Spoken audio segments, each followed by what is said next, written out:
Hello friends, welcome to our channel. Tomato curry తయారీ విధానం చూపిస్తానండి. టమాటా కర్రీ అందరు చేస్తూ ఉంటారు, కానీ కొంతమందికి టమాటా కర్రీ కుదరదండి.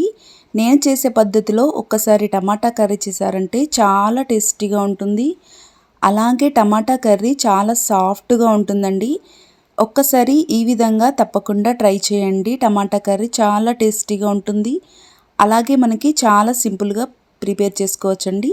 ఎలా ప్రిపేర్ చేసుకోవాలో చూపిస్తాను. స్టవ్ పైన ఒక ప్యాన్ పెట్టుకొని ఒక 5 టేబుల్ స్పూన్ల ఆయిల్ వేసుకోవాలి. 1 టేబుల్ స్పూన్ మెంతులు, 1/2 టేబుల్ స్పూన్ జీలకర్ర, ఆవాలు వేసుకొని ఒక్కసారి ఫ్రై చేసుకోవాలి.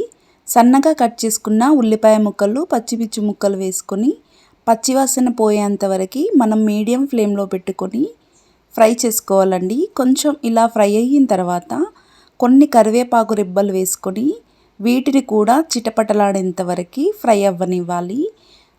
అలాగే సన్నగా కట్ చేసుకున్న కొన్ని అల్లం ముక్కలు, అలాగే కచ్చా పచ్చాగా దంచుకున్న కొన్ని వెల్లుల్లి రెబ్బలు వేయడం వలన మనకి టమాటో కర్రీ చాలా టేస్టీగా ఉంటుంది, మంచి ఫ్లేవర్ని ఇస్తుందండి. కొంచెం ఇలా ఫ్రై అయ్యాక మనం కొంచెం పసుపు వేసుకోవాలండి. ఈ పసుపుని వేసుకొని మరొకసారి చక్కగా కలుపుకోవాలి.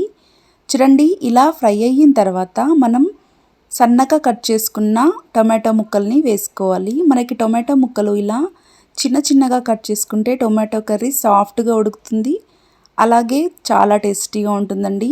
టొమాటో ముక్కల్ని తాలింపు మొత్తం పట్టే వరకు చక్కగా కలుపుకోవాలి. చూడండి, ఇలా కలుపుకున్న తర్వాత 1 టేబుల్ స్పూన్ సాల్ట్ వేసుకోవాలి. మనకి సాల్ట్ వేయడం వలన ముక్కలు త్వరగా ఉడికిపోయి చక్కగా మగ్గిపోతాయండి. ఇలా కలుపుకున్న తర్వాత మూత పెట్టుకొని ఒక 2 నిమిషాల పాటు టొమాటో ముక్కల్ని మగ్గించుకోవాలి. చూడండి, 2 నిమిషాల తర్వాత మనకి టొమాటో ముక్కలు చక్కగా మగ్గిపోయాయండి. మనకి టొమాటో ముక్కలు కనిపించకుండా సాఫ్ట్గా మగ్గిపోతేనే టొమాటో కర్రీ చాలా టేస్టీగా ఉంటుందండి. ఇలా మగ్గిపోయిన తర్వాత 1 టేబుల్ స్పూన్ కారము, 1/2 టేబుల్ స్పూన్ ధనియాల పౌడర్ వేసుకొని మరొకసారి చక్కగా కలుపుకోవాలి. మనకి టొమాటో కర్రీ చాలా టేస్టీగా ఉంటుందండి. మనము మెంతులు, అల్లం, వెల్లుల్లి యాడ్ చేసాం కాబట్టి చాలా టేస్టీగా ఉంటుంది. మరొకసారి మూత పెట్టుకొని మనం టొమాటో ముక్కల్ని దగ్గర పడేంత వరకు మగ్గించుకోవాలి. చూడండి, టొమాటో కర్రీ మనకి దగ్గరకు వచ్చేసింది. అలాగే చాలా బాగా సాఫ్ట్గా ఉడికిపోయిందండి. ఈ విధంగా మనకి సాఫ్ట్గా ఉడికిపోతే కర్రీ చక్కగా కుక్ అయిపోయినట్టు అర్థం అండి. ఇప్పుడు సన్నగా కట్ చేసుకున్న కొంచెం కొత్తిమీరని యాడ్ చేసుకోవాలి. కొత్తిమీర ఎక్కువగా యాడ్ చేసుకుంటే కర్రీ చాలా టేస్టీగా ఉంటుందండి. చూడండి, మనం కొత్తిమీర యాడ్ చేసుకొని ఇలా చక్కగా 1 నిమిషం పాటు బాగా కలుపుకోవాలండి.